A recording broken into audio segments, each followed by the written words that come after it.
Allahu Akbar, Allahu Akbar, Allahu Akbar, la ilaha illallah, Wallahu Akbar, Allahu Akbar, walillahil hamd, Allahu Akbar, Allahu Akbar, Allahu Akbar, la ilaha illallah, Wallahu Akbar.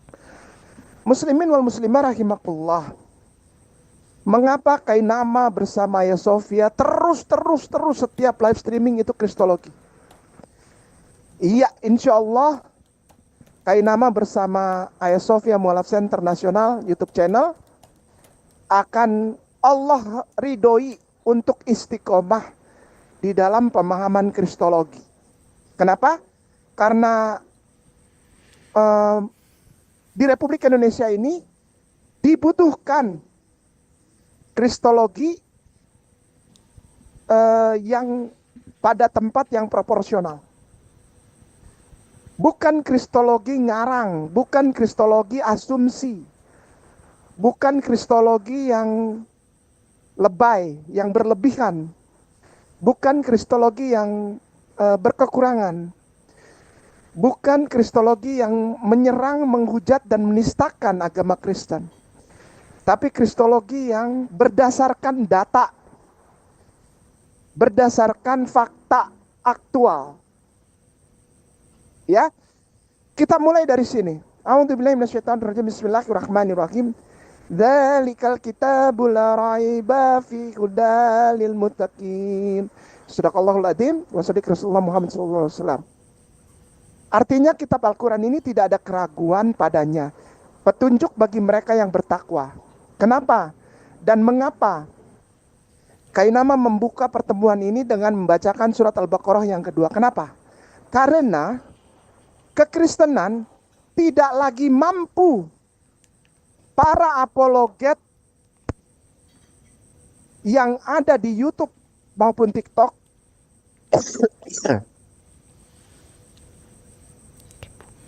maaf,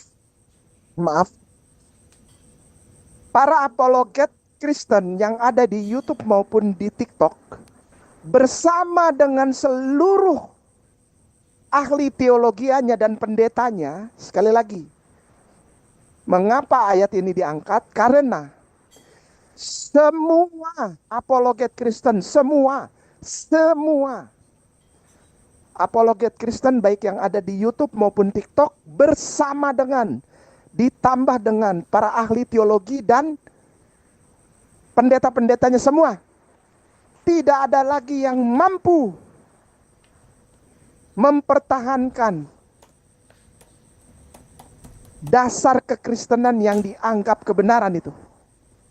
Sehingga mereka sekarang ini menyerang Islam, terutama umat Islam muda dan umat Islam awam.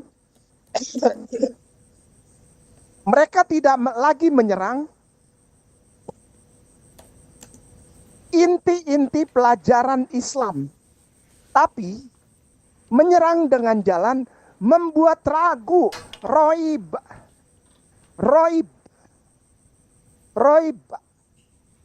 Kata roiba di sini artinya keraguan. Mereka para misionari Kristen, para apologet Kristen yang ada di YouTube maupun TikTok, ditambah dengan pendeta-pendetanya semua, ditambah dengan para penghujatnya semua, penghujat Islam yang ada di Amerika, di Eropa, itu semua penghujat Islam yang lari. Kenapa? Kenapa mereka lari? Kalau orang benar tidak perlu lari. Kenapa mereka lari ke Amerika dan Eropa? Para penghujat Islam itu dari Indonesia menghujat Islam, lari ke luar negeri. Kenapa? Karena mereka sebenarnya tahu bahwa para penghujat Islam ini yang ada di Amerika dan Eropa dan di tempat-tempat lain keluar dari Indonesia karena takut. Mereka tahu mereka salah. Mereka tidak menguasai ilmu Islam. Balagoh, ilmu tentang isim, fiil, lalu ada jumlah kalimat dalam kalimah dalam gramatikal bahasa Arab, terutama asbabul nuzul, ilmu fikih, ilmu syar'i. Mereka ternyata enggak, mereka hanya menampilkan ya para penghujat Islam ini, Kristen-Kristen yang lari ke Amerika dan lari ke Eropa itu, penakut itu, banci-banci itu, pemecah belah Republik Indonesia itu, mereka tahu bahwa mereka tidak benar. Takut.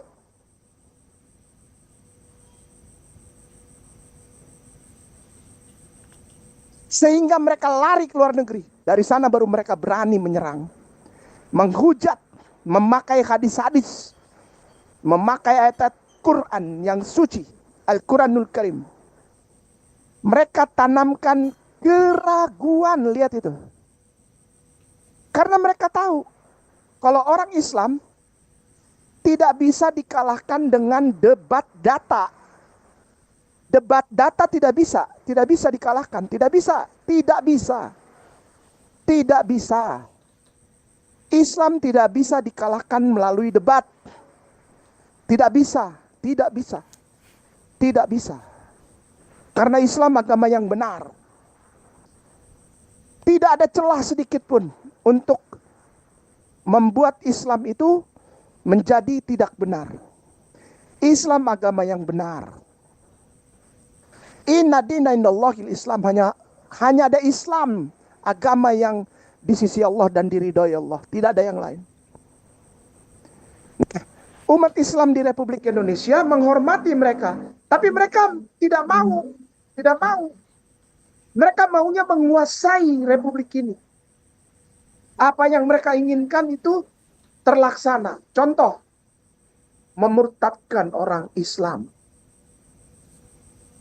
menyesatkan umat Islam, membangun gereja seenaknya tanpa mengurus izin melalui perundang-undangan daerah setempat. Pemerintah aja dilawan sama mereka. Pemerintah dilawan. Ini lebih parah daripada pemberontak ini, pengkhianat ini. Lari ke luar negeri, menyerang Islam dari luar negeri. Mereka memasukkan keraguan, taraiba,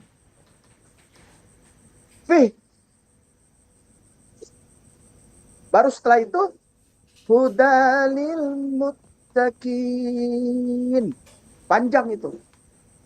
Karena muttaqin itu ada ain, ada ya. Ada ya di situ. Di sebelum nun ada ya, panjang jadi. Hudalil muttaqin. Panjang. Karena ada ya di situ. Ya, sudah mengerti. Umat Islam muda dan umat Islam awam yang masuk ke channel-channel YouTube Kristen dan TikTok, sebaiknya saya bilang berhenti. Kenapa? Anda turut dalam menyebarkan keraguan. Anda tidak menguasai Al-Quran, tidak tahu cara berapologet, tidak tahu cara berdebat, masuk ke ruangan-ruangan channel-channel para penghujat Islam. Nggak perlu Anda masuk ke situ. Anda membuat Islam malah blunder jadinya. Dan kepada Anda yang punya channel, lalu mengaku Islam, tapi menjelek-jelekkan Islam, stop pakai identitas Islam. Ada satu yang sudah kakek-kakek, udah mau mati itu. Gondrong, rambutnya ubanan semua, jenggotan juga. Ibnu siapa itu namanya? Aki-aki, gue bilangin sama lu ya. Lu tuh udah bukan Islam. Berhenti pakai identitas Islam. Semua orang udah tahu engkau itu bukan Islam. Ngaku Islam tapi menjelek-jelekan Islam. Engkau turut dalam ayat ini nih, menyebarkan keraguan-raguan. Dan apabila engkau ikut di dalam konspirasi menyebarkan keraguan tentang Islam, maka engkau bukan lagi orang yang bertakwa. Karena di sini disebutkan petunjuk bagi mereka yang bertakwa. Aki-aki, kau bukan Islam lagi. Kau tidak lagi bertakwa karena kau ragu dan menyebarkan keraguan yang tidak berdasar, tidak ada ilmunya kepada orang-orang melalui media sosial. Kartu mati, engkau bukan Islam. Dan sekarang banyak sekali tiba-tiba banyak Kristen-Kristen muda pakai jenggot, mengaku mantan Islam, tapi menjelek-jelekan Islam dari Aceh. Dari Aceh ada 2 laki-laki itu sekarang. Pemirsa yang mulia muslimin wal muslimah rahimakumullah, kasih tanda mereka bukan Islam. Dan mereka memakai penampilan Islam pakai jenggot, pakai koko, pakai peci. Tidak percaya diri sama agamanya sendiri. Tidak percaya diri sama agamanya sendiri. Sekali lagi, tidak percaya diri jadi Kristen. Orang-orang seperti ini, bahkan agamanya sendiri pun mereka malu. Stop, jangan masuk ke channel mereka, jangan debat sama mereka, jangan ingin tahu tentang mereka. Biarkan saja. Kalau tidak ada yang nonton, tidak ada umat Islam yang nonton dan memberi sanggahan, dia akan hilang sendiri. Oke? Mantap.